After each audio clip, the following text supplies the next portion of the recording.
Assalamualaikum warahmatullahi wabarakatuh dan salam sejahtera. Kami daripada Kumpulan Tua akan membentangkan kepada anda projek Tanggungjawab Sosial Social Responsibility Project yang bertemakan Good Health and Well-being. Tajuk projek kami ialah Anda Tidak Keseorangan, Kesedaran Mengenai Kesihatan Mental dalam kalangan mahasiswa yang kami laksanakan dalam bentuk video, lagu dan kisah. Saksikan juga. Kesihatan mental merupakan aspek penting dalam kehidupan manusia. Namun isu ini masih sering dipandang ringan oleh sebahagian masyarakat. Dalam kalangan mahasiswa, tekanan akademik, masalah kewangan, konflik peribadi dan tuntutan kehidupan harian boleh memberikan kesan kepada kesejahteraan emosi dan mental. Ramai individu memilih untuk memendam perasaan mereka kerana takut dipandang negatif atau dianggap lemah. Oleh itu, kesedaran tentang kesihatan mental perlu dipertingkatkan agar masyarakat lebih memahami, perhatian dan bersedia memberikan sokongan kepada mereka yang memerlukan. Selamat pagi murid-murid. Hari ini cikgu akan mengajarkan tentang kesihatan. Kesihatan terbagi kepada dua, kesihatan badan dan kesihatan mental. Yang hari ini cikgu akan terangkan tentang kesihatan mental. Saya nak satu orang untuk bagi contoh kesihatan mental yang kita perlu jaga. Aiman, boleh jawab soalan yang saya berikan tadi? Maaf doktor, untuk soalan ni saya tak pastilah doktor. Maaf doktor. Begitu tidak mengapa. Next time saya try tanya soalan, sila berikan tumpuan yang lebih ya. Baik doktor, maafkan saya. Aiman, awak dah siap ke?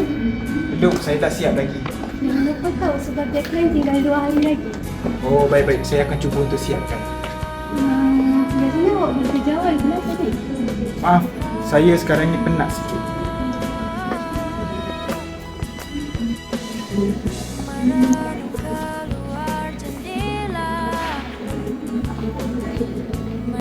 Aku rasa Aiman ni memang ada masalah.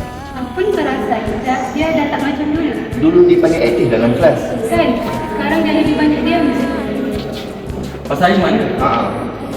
Oh, benda biasa tu. Maksud apa? Biasalah budak universiti. Assignment banyak sikit dah stres, dah mengeluh. Tapi aku rasa kali ni lain. Alah, lelaki ni kena kuat. Jangan jadi lembut sangat. Bro, boleh aku duduk sini? Boleh.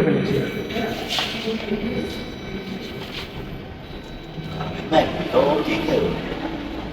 Aku cuma penat dia. Kau penat? Jangan tak sorang-sorang.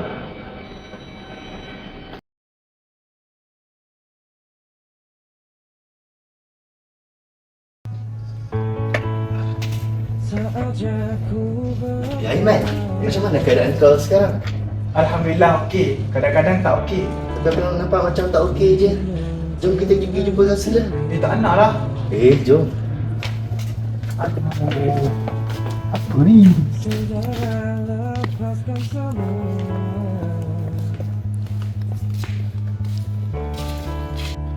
Assalamualaikum. Waalaikumsalam. Ada apa? Duduk dulu.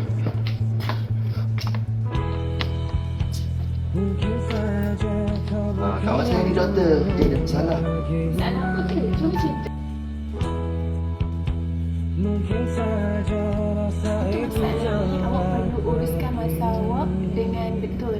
Awak perlu siapkan assignment tepat pada masanya. Awak perlu sentiasa berada pada waktu petang. Dan juga awak menjaga makanan awak ya.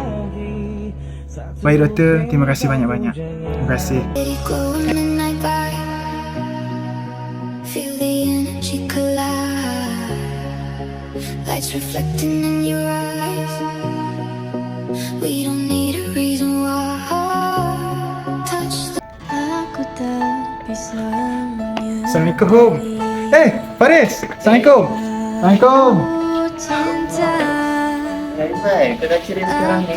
Sini. Alhamdulillah. Okey. Sami.